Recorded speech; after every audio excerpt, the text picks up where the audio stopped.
नमस्कार दोस्तों, मेरा नाम है मनीष कुमार सिंह और आपका बहुत-बहुत स्वागत करता हूं मैं 4 पीएम महाराष्ट्र में।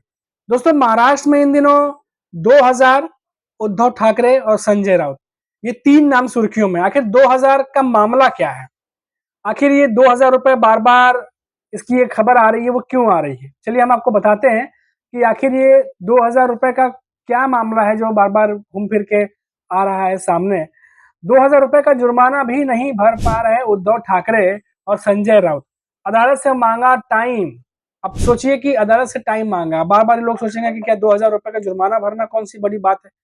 अब शिवसेना यूबीटी के चीफ उद्धव ठाकरे और उनकी पार्टी के राज्यसभा सांसद संजय राउत को मानहानि के मामले में कोर्ट की कार्रवाई को लेकर 2000 रुपए का जुर्माना भरना था, लेकिन वो भर नहीं पाए, जिसके बाद उन्होंने 2 दिन का और समय कोर्ट से मांगा है। उनकी तरफ से कहा गया है कि कोर्ट के अधिकारियों ने कैश एक्सेप्ट नहीं किया, इसलिए वो जुर्माने की राशि जमा नहीं कर पाए। अब सबसे पहले ये मामला क्या है, वो मामला मैं आपको बताता हूँ कि सामना में 29 दिसंबर 2022 को हिंदी और मराठी दोनों संस्करणों में छपे एक लेख में दावा किया गया था कि शिवसेना के पूर्व सांसद राहुल शिवाले के पास दुबई और कराची में रियल एस्टेट निवेश है, जिसके बाद शिवाले की वकील चित्रा सालुंखे ने 3 जनवरी 2023 को सामना को एक नोटिस भेजा, इन आरोपों के बारे में स्पष्टीकरण जो है वो मांगा था। जिसके बाद जवाब में सामना संपादकीय टीम ने तर्क दिया कि उनका लेख ऑनलाइन मिली जानकारी से प्रेरित था, जिसमें एक महिला कथित तौर पर इन मामलों पर चर्चा कर रही थी। इसके बाद सालुंखे ने मजिस्ट्रेट कोर्ट में आपराधिक मानहानि की शिकायत दर्ज कराई और साथ ही बॉम्बे हाई कोर्ट में 100 करोड़ रुपए का मानहानि का मुकदमा भी दायर किया था। जो रिपोर्ट्स आ रही हैं उन रिपोर्ट्स के हिसाब से मैं आपको बता रहा हूँ। अब हुआ क्या इस मामले में, संजय राउत और उद्धव ठाकरे ने खुद को निर्दोष बताते हुए मजिस्ट्रेट अदालत में जो उपरोक्त है उनके करने की अर्जी दायर की, जिससे पिछले साल अक्टूबर में खारिज कर दिया गया था। नियमों के अनुसार दोनों को मजिस्ट्रेट अदालत के आदेश को तुरंत चुनौती देनी चाहिए थी, जो उन्होंने नहीं किया।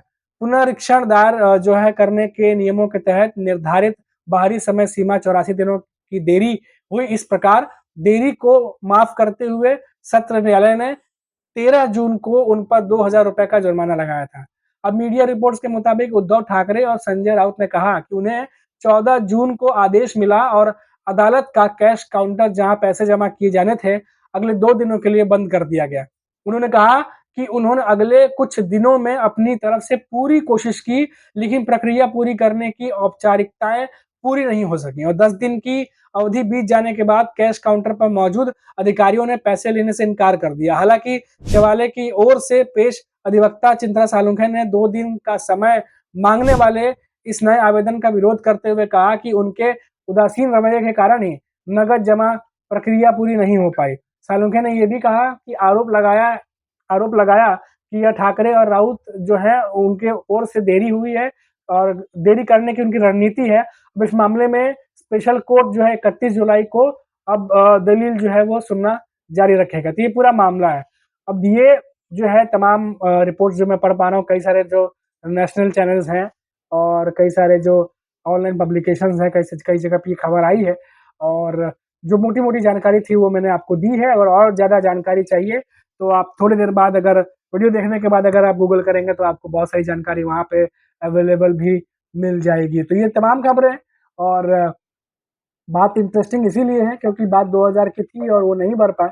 तो कई लोग ये खबर जब सुन रहे थे तो वो सोच रहे थे कि आखिर पूरा मामला क्या है? क्यों ऐसी बात हो गई कि भाई 2000 रुपए नहीं भर पा रहे या क्या कुछ इसमें टेक्निकल इश्यू है? तो हमने जो रिपोर्ट्स पढ़ी, जो जानकारी हमारे पास मिली, हमने आपसे शेयर की ताकि जब अगली बार जब इस तरह की खबर आपके पास पहुँचे तो जो शीर्ष के नेता हैं, उनके नाम के साथ ये मामूली सी अगर रकम की बात अगर आप सुने तो कन्फ्यूज़ ना हो, पूरा मामला जो है वो समझें कि आखिर पूरा मामला क्या है। तो अभी के लिए फ़िलहाल इतना ही, फिर लौटेंगे तो बात करेंगे किसी बड़ी खबर पर। तब तक के लिए मुझे इजाज़त दीजिए। नमस्कार।